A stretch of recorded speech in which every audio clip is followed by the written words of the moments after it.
Well, Michelle and Barack Obama's Smithsonian portraits were unveiled today. It's hard to believe they're real, but apparently they are.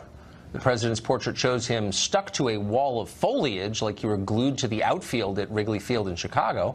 Michelle Obama's portrait was less weird, though some question whether it actually looked like her at all.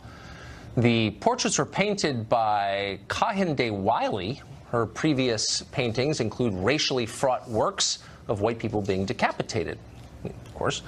Mark Steyn is an author and columnist, and he joins us tonight. Mark, I don't know if you're familiar with her oeuvre, but I want to put some on the screen for our viewers who aren't familiar with it. So here's one of them. There's the famous decapitation, the racially fraught decapitation portrait. Now, I sort of wonder, like, you don't have to be too creative. If you flip this around, I mean, that's a pretty heavy-duty thing, isn't it? That looks like, well, there's another one. This is the person painting the Obama's portraits? Yeah, I think this is what happens when you try to be up to the moment. Yes. Clearly, the Obamas didn't want to... My advice, if anyone wants to do a formal official portrait of you, is to just climb into a suit, stand in front of a fireplace, or sit in a wing chair, because almost any time you try to do it differently, it comes off worse, and in 5 years' time, you look completely ridiculous. It's like the portrait of Howard Dean in the state capitol in Vermont, which is commonly referred to as the L.L. Dean portrait, because all the other governors are lined up looking like a bunch of stiffs who look like governors, and there's L.L. Dean looking as if he's about to go into the wilderness to commune with Algonquin natives. Anything you do risks, other than the conventional one, risks looking ridiculous.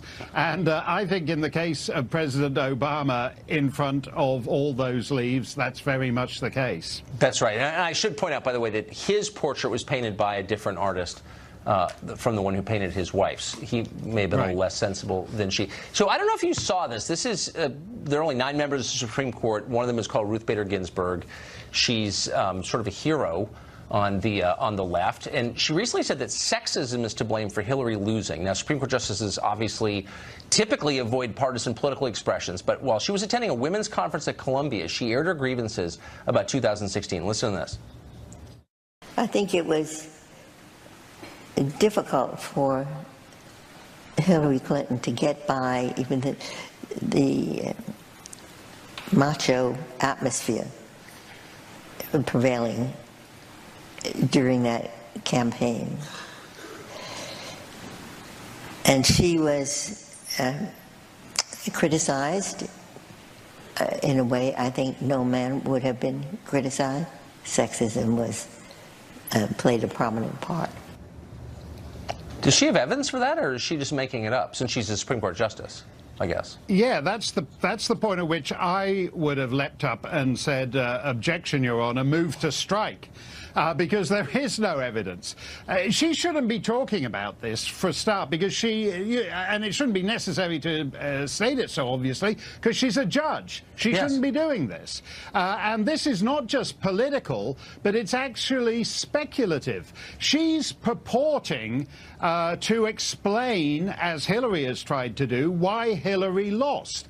And she's revealing that she is making assumptions about half the people who will be appearing before her bench in the court. And in that sense, her speculations, as the lawyers like to say, have no probative value.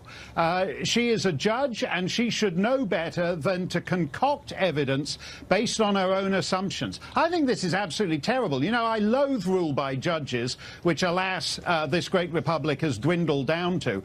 But people accept it because they think they're a kind of super legislature, 9 robed regents who are above the law, who are above politics. So if these 9 robed regents start purporting to know the minds of 100 million voters, I think that's actually very disturbing. I think, with respect, this is something no judge should be doing, and she should be rebuked by the Chief Justice for doing it. Yeah, I wonder what she would make of the majority of married women who voted against Hillary. Right, but you know something, that's a fact, and that fact could be laid before the court. But what this judge is doing is just actually speculating based on her own prejudices, and that's actually a kind of weird thing yes. for any judge, never mind one who's got this far up the chain. I agree with that completely. I think it's kind of a serious thing, and I'm glad you think so too. Mark Steyn, great to see you. Thanks a lot, Tucker.